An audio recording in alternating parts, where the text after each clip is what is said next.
YSR TV వార్తలకు స్వాగతం. నా పేరు అనురాధ. ముందుగా ఈనాటి ముఖ్యాంశాలు. వైఎస్ఆర్ సున్నా వడ్డీ పంట రుణాల పథకాన్ని ప్రారంభించిన సీఎం జగన్. ఈ నెల 24న తిరుమలకు రానున్న రాష్ట్రపతి రామ్నాథ్ కోవింద్కు స్వాగతం పలకనున్న సీఎం జగన్. రాష్ట్ర భద్రతా కమిషన్లో ప్రతిపక్ష నేతకు చోటు కల్పించిన ఆంధ్రప్రదేశ్ ప్రభుత్వం. ఏపీ ఐఐసీ చైర్మన్ రోజాను కలిసి జన్మదిన శుభాకాంక్షలు తెలిపిన రాప్తాడు ఎమ్మెల్యే ప్రకాష్ రెడ్డి. మరోసారి సంచలన వ్యాఖ్యలు చేసిన మాజీ ఎమ్మెల్యే జేసీ ప్రభాకర్ రెడ్డి. మంత్రాలయం నియోజకవర్గంలో జరుగుతున్న పుష్కర ఘాట్ల పనులను పరిశీలించిన జిల్లా కలెక్టర్ వీరపాండియన్.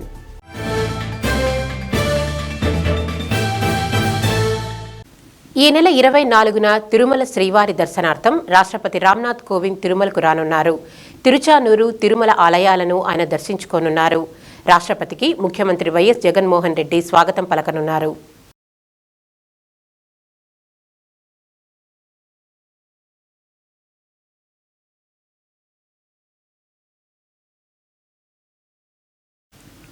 వైఎస్ఆర్ సున్నా వడ్డీ పంట రుణాల పథకాన్ని సీఎం జగన్ ప్రారంభించారు. ఈ సందర్భంగా ఆయన మాట్లాడుతూ పంట రుణాలపై రైతులకు వడ్డీ రాయితీ పూర్తిగా చెల్లిస్తున్నామని అన్నారు. అక్టోబర్లో దెబ్బతిన్న పంటలకు కూడా పెట్టుబడి రాయితీ విడుదల చేసినట్లు సీఎం వెల్లడించారు. నెల రోజుల్లోపే 132 కోట్ల రూపాయల ఇన్పుట్ సబ్సిడీ విడుదల చేస్తున్నామని, ఈ ఖరీఫ్లో పంట నష్టాలపై ఇప్పటి వరకు పూర్తి ఇన్పుట్ సబ్సిడీ చెల్లింపులు జరిపినట్టు సీఎం పేర్కొన్నారు. రైతులకు ఎంత చేసినా తక్కువే అని, తాము అధికారంలోకి వచ్చిన తర్వాత 18 నెలల్లోనే 90% పైగా హామీలు నెరవేర్చామని సీఎం జగన్ తెలిపారు. అదేవిధంగా ఈ నెల 26న ప్రకాశం, చిత్తూరు, వైఎస్ఆర్ జిల్లాలలో బల్క్ మిల్క్ యూనిట్లను ఏర్పాటు చేస్తున్నామన్నారు. ఈ రోజు రైతులకు చేస్తా ఉన్న ఈ కార్యక్రమం రైతులకు సకాలంలో పంట రుణాలు చెల్లించే ఒకటి సంవత్సరం. ఈ 18 నెలల కాలంలో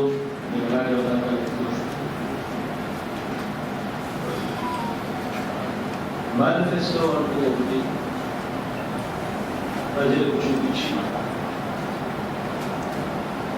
ఎన్నికల హామీలు ఎన్నికల వేళ ఇచ్చిన ఇచ్చిన వాగ్దానాలు ఒక బైబిల్ గాను, ఖురాన్ గాను, భగవద్గీతగాను భావించి దాదాపు ఇప్పటికే 90% వాగ్దానాలు అమలు చేశామని చెప్పి సగర్వంగా చేయబడ్డ పరిస్థితి తలెత్తుకుని ప్రజాప్రతినిధులు ఈరోజు గ్రామాల్లోకి వెళ్ళగలుగుతా ఉన్నారు. రైతులకు ఇచ్చిన ప్రతి ఒక్క హామీని కూడా నెరవేరుస్తున్నాం. అందులోనే భాగంగానే ఈరోజు వైఎస్ఆర్ సున్నా వడ్డీ పథకానికి ఈరోజు అమలుకు శ్రీకారం చుట్టాం. 510 కోట్ల రూపాయల వడ్డీ రాయితీని వైఎస్ఆర్ సున్నా వడ్డీ పథకం కింద నేడు జమ చేస్తాం. రైతు భరోసాగా పెట్టుబడి సాయం అందించడంతో పాటు బ్యాంకు రుణాలు సకాలంలో చెల్లిస్తే వడ్డీని కూడా నేరుగా రైతుల ఖాతాల్లోకి జమ చేస్తున్న రైతు పక్షపాత ప్రభుత్వం అని కూడా గర్వంగా కూడా చెప్పగలుగుతాం.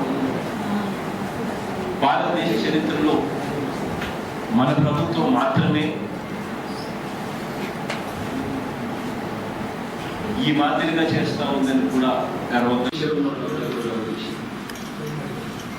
అది చేస్తారని రుణాలు కట్టని రైతులు చివరికి సున్నా వడ్డీకి కూడా అర్హత కోల్పోయారు. ఆ భారం రైతులే భరించాల్సి వచ్చింది. 2014-15, 2015-16లో అయితే ఆ రుణమాఫీ అవుతుందేమో అన్న ఆశతో రైతులు డబ్బులు కట్టకపోయినందువల్ల వడ్డీలు కూడా ప్రభుత్వమే కడుతుంది అని ఆశించి అది కూడా నిరాశ మిగిలింది. అలా ఎదురు చూసిన రైతులకు నిరాశ మిగలగా కొన్ని ఆ తర్వాత అయినా కూడా సున్నా వడ్డీ పంట రుణాల కింద 34 కోట్ల 16 లక్షల రూపాయలు వస్తుంది సార్. అలాగే ఇన్పుట్ సబ్సిడీ కింద సార్ జూన్, జూలై, సెప్టెంబర్ వరకు కలిపి 9,258 మందికి 11.52 కోట్లు ఆల్రెడీ వచ్చి ఉంది సార్ వాళ్ళ అకౌంట్లో. అక్టోబర్కి సంబంధించి 3,568 రైతులకు గాను 5,28,00,000 రూపాయలు ఈరోజు వారి అకౌంట్లో పడుతూ ఉంది సార్. సో అది ఒక 34 కోట్లు, ఇది ఒక 5 కోట్లు, మొత్తం దాదాపుగా 40 కోట్ల రూపాయలు అనంతపురం రైతుల యొక్క ఖాతాలలో ఈరోజు జమ చేయిస్తూ ఉన్నారు సార్. రైతు భరోసా కేంద్రం నుంచి మాకు ఒక కాల్ వచ్చింది సార్. ఏం మీ పంట ఎలా ఉంది ఏం కదంటే ఇట్లా మేము లాస్ అయినాం సార్, చాలా ఇబ్బంది పడుతున్నామని చెప్పేసి మా వీఏతో చెప్తే వాళ్ళు మా పొలంలో ఏవో సార్ ఇద్దరు వచ్చి ఫోటోలు తీసుకొని మా పంట నష్టం జరిగిందని చెప్పి లిస్ట్ తయారు చేశారు సార్. కానీ పక్కన చేసిన వాళ్ళు కొంతమంది అవహేళన చేశారు సార్ ఆ రోజు అయితే. ఎందుకు ముందు ప్రభుత్వంలో ఈ రోజు ఇస్తే 2 ఏళ్ళైనా కూడా వచ్చిన దాఖలాలు లేవు సార్. కానీ మీరు ఇచ్చిన 15 రోజుల్లో అమౌంట్ పడుతుంటే ప్రజలంతా ఇప్పుడు చాలా సత్వనాలు వ్యక్తం చేస్తున్నారు సార్. రైతులకు ఆదుకుంటామని చెప్పి మేము పంట నష్టపోయిన అని చెప్పి ఆ నివేదికలు ప్రభుత్వానికి పంపించిన 20 రోజుల్లోపే మాకు ఈరోజు ఖాతాల్లో ఎకరాకు 6,000 రూపాయలు డబ్బులు పడుతున్నాయంటే మేము జీవితాంతం ఆయనకు రుణపడి ఉంటాం సార్. అదేవిధంగా మాకు ఆ డబ్బులు ఈరోజు పడడం వల్ల మేము రెండోసారి ఇప్పుడు పంట వేసుకునేదానికి పెట్టుబడి సాయంగా మాకు ఎంతో అది దోహదపడుతుంది సార్. ఆ డబ్బు మా అకౌంట్లో ఈరోజు పడుతున్నందుకు మేము రెండో పంటగా దున్ని రెడీ చేసి సిద్ధం చేసుకుంటున్నాం సార్. అప్పుడే ఏదో రైతు భరోసా కేంద్రం పోయి మేము మా విషయం చెప్పినాము. అక్కడి నుండి మాకు అక్కడ స్పందించి మాకు త్వరలోనే 30,000 నాకు అమౌంట్ కూడా పడింది సార్. నేను కృతజ్ఞత చెప్తున్నా జగన్మోహన్ రెడ్డి గారు. ఏపీ ఐఐసీ చైర్మన్ ఆర్కే రోజా జన్మదిన వేడుకలు ఘనంగా జరిగాయి. జన్మదిన వేడుకలకు హాజరైన రాప్తాడు ఎమ్మెల్యే తోపుదుర్తి ప్రకాష్ రెడ్డి ఆమెకు పుట్టినరోజు శుభాకాంక్షలు తెలియజేశారు. ఈ వేడుకల్లో మంత్రులు కొడాలి నాని, పేర్ని నానీలతో పాటు పలువురు వైసీపీ నాయకులు, కార్యకర్తలు పాల్గొన్నారు. పుట్టినరోజు సందర్భంగా ఎమ్మెల్యే రోజా దంపతులు సీఎం జగన్ని కలిశారు. సీఎం జగన్ రోజాకు జన్మదిన శుభాకాంక్షలు తెలిపి స్వీట్స్ తినిపించారు.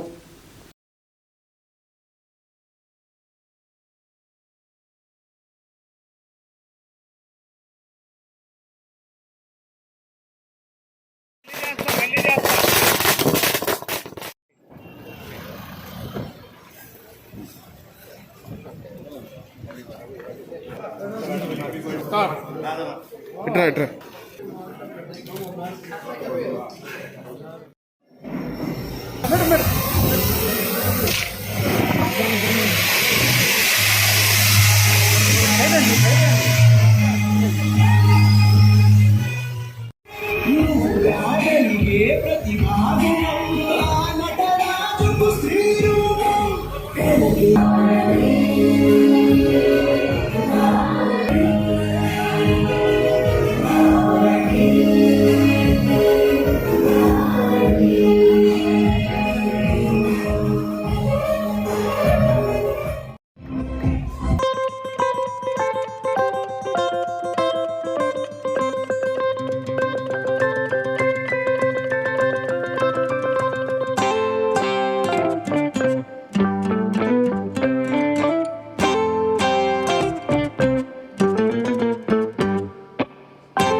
ముందుకెళ్ళండి సార్.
సీఎం జగన్ ప్రజా సంకల్ప యాత్ర చేపట్టి 3 ఏళ్లు పూర్తయిన సందర్భంగా వైసీపీ ఆధ్వర్యంలో చేపట్టిన ప్రజల్లో నాడు ప్రజల కోసం నేడు కార్యక్రమం నేటితో ముగిసింది.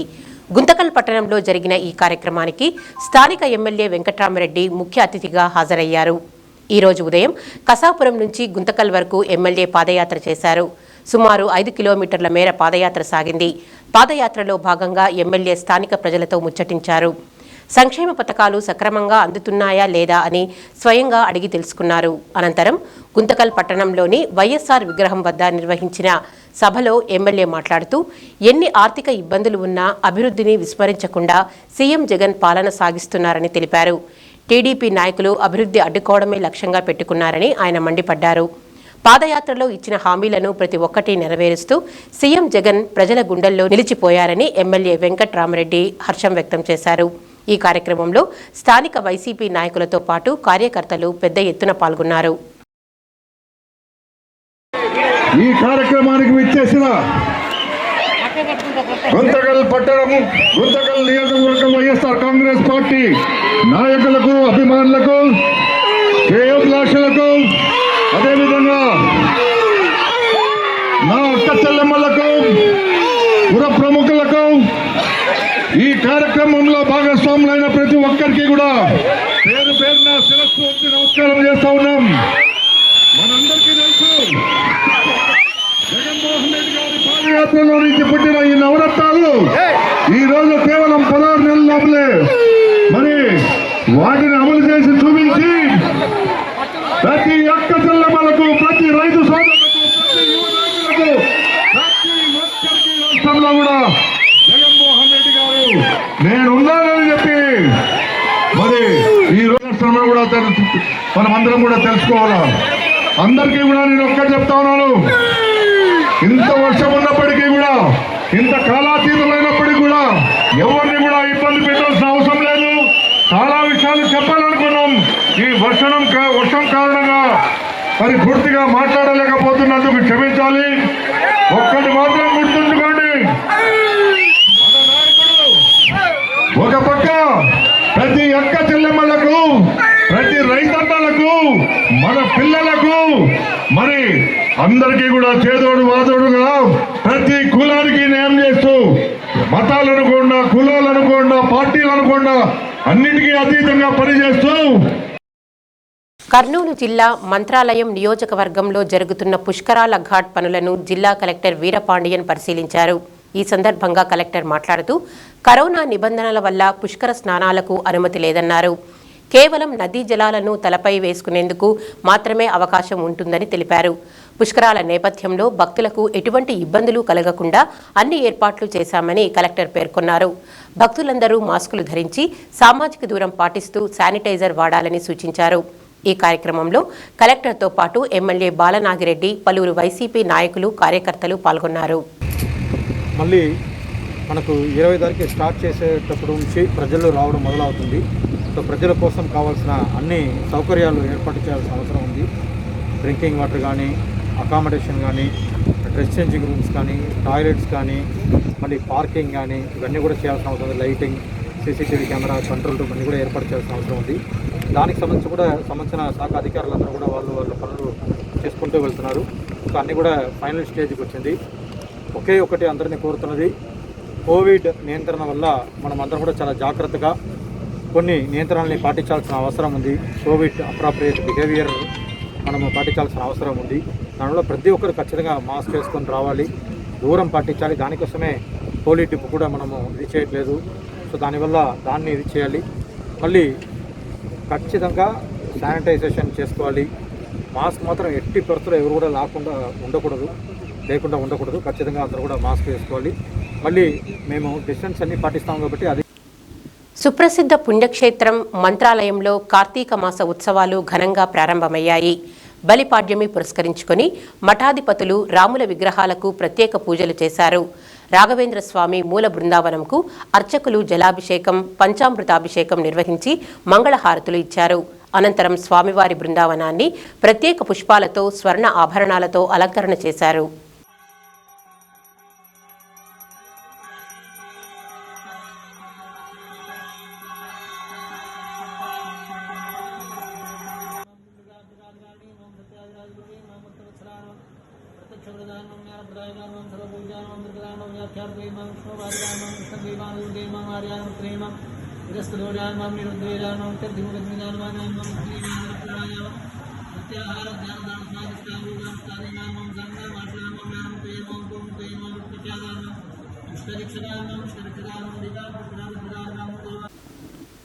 అనంతపురం జిల్లా గుత్తి పట్టణంలో 53వ జాతీయ గ్రంథాలయ వారోత్సవాలు ఘనంగా నిర్వహిస్తున్నారు.